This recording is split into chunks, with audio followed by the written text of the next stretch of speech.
This is the template. It needs to be traced. Mark the center. The crease lines.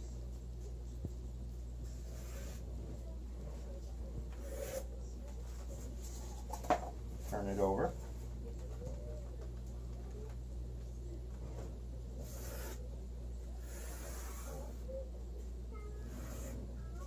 Then mark the crease lines. Right, now transfer the crease marks onto the wing.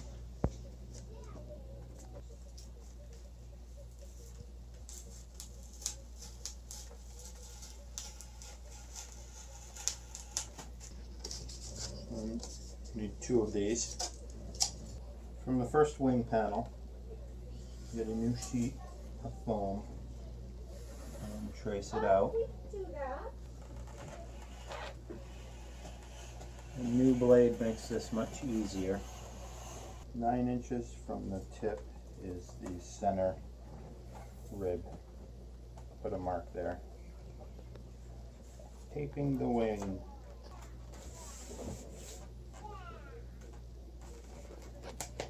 Get flat. Try to avoid wrinkles. This is heavy duty clear packing tape.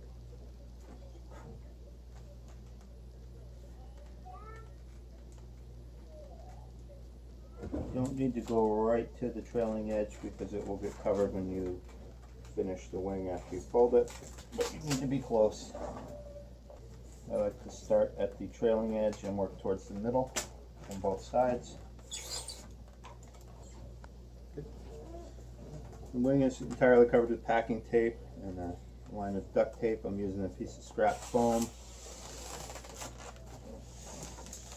I'm just trying to push it down and get some of the bubbles out. Work them a little bit, you can get it to stick. Then take your sharp knife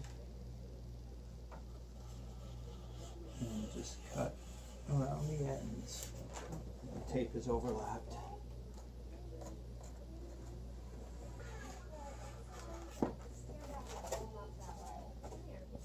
All covered, nice and smooth. On the inside of the wing we have the crease lines. I'm going to just lightly transfer those marks to the outside where I can see them.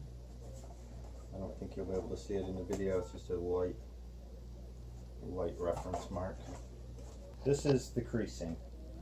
Line your wing up with a straight edge of a table. I'm doing the center first. I'm just pushing it down until I get a fold started. Then take the wing and carefully fold it all the way in half. And it should line up pretty. This one came out really nice. This fold wants to be nice and sharp. Then, I don't think you can see this, but I can see my reference marks for the creases. I'm start at the outside, and I'm just going to push down, get a little crease going. Move it in a little bit, get another one going. Move it in a little bit, get another one going. Now creases on this distance is farther than this distance, so as you go in, the wing sort of pivots. And that helps give it taper. Just continue with that.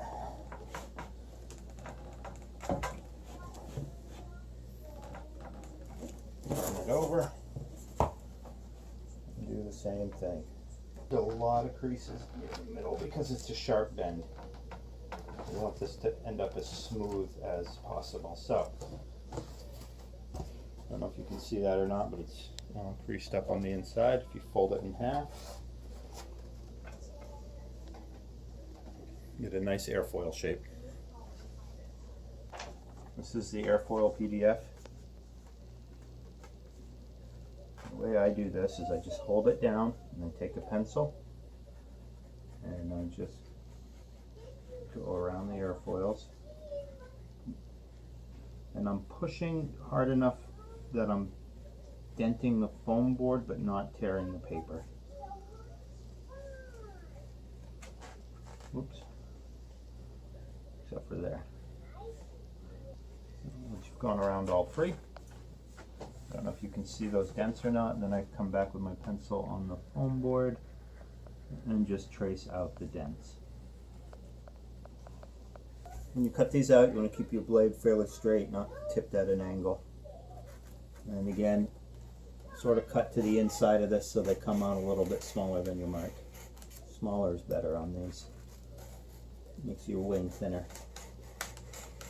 To lay out the rib location, take the leading edge, put it on the center, and roll it down the wing. You can see where the trailing edge lines up. Put a little pencil mark there, so you know where to glue.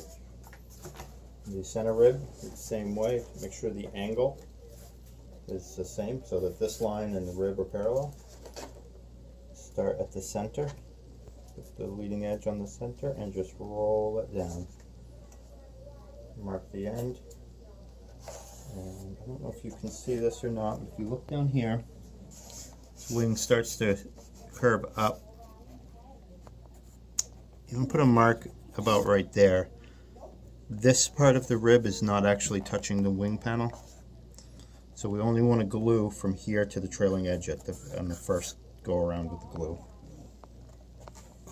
Each wing rib gets that mark. It's around the crease line. Same thing on the end. You can hold this one in just a little bit if you want. And it's also around this one's in a little bit more.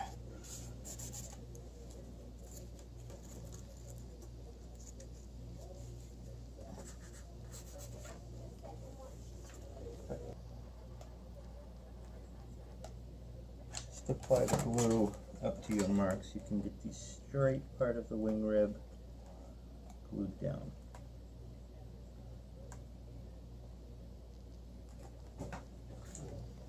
One from the trailing edge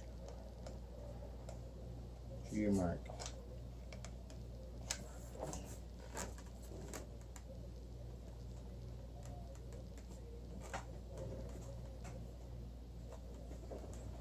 Roughly parallel.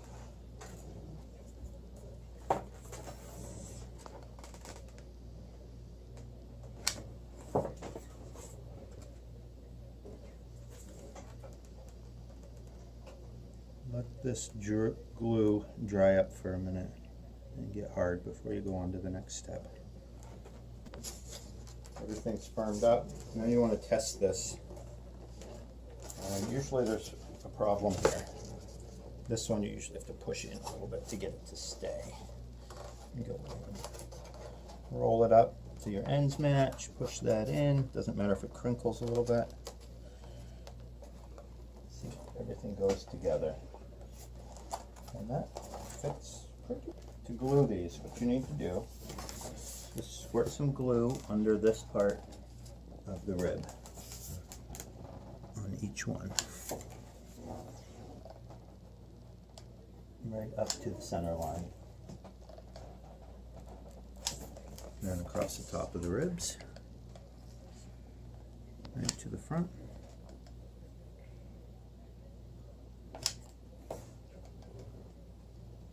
To work sort of fast with the hot glue. And a small line of hot glue down the back. Although this seam does get held together with tape. If you're like me, you drag your cord through the glue you just applied and end up with a spider web of hot glue. And now that that's all on there, you carefully fold everything up and over, pushing in that front rib, bringing everything back so that both ends of the wing line up and match up in the back. Pushing that in, lining everything up. And then you just hold it down for a few minutes. I like the wing tips to be nice and tight. Sometimes you have to add a little more glue and squeeze them together and let that set up.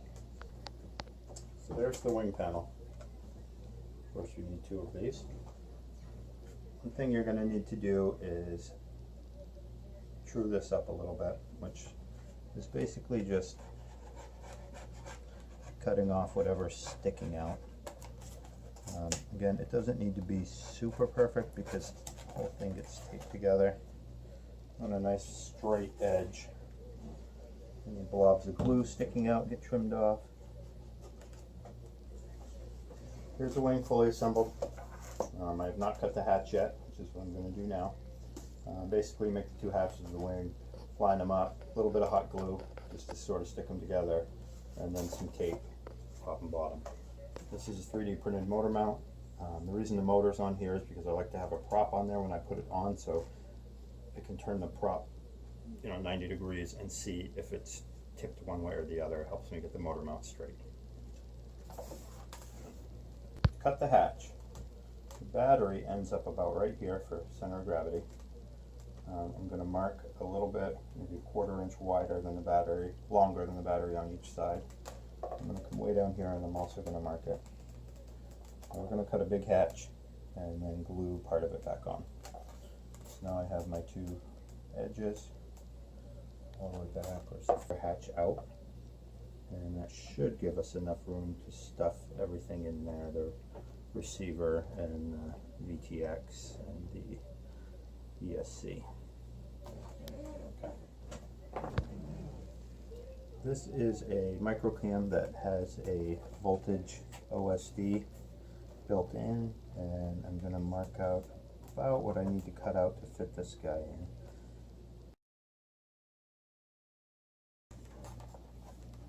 Here's the camera, and I will just use a few drops of hot glue and just stick that in there.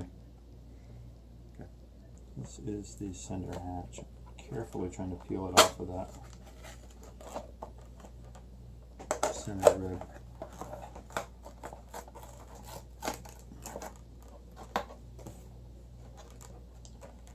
Cut out enough of this rib for the battery to fit. Just somewhere back here. There. The front of the battery is 2.5 inches back from the nose of the plane. The center of gravity is anywhere from 6.5 to 7, so it's right about there on the motor mount. Inside the wing there's enough room for ESC, VTX, and a receiver if you cram everything in there. The servos go against the ribs, which are 9 inches down the wing. Cut a hole in the top, and the top of the servo sticks out. 9 inches is about right for the wire to get from the servo to the receiver and have both reach without extensions. I think that will be it for now until I start putting in the gear.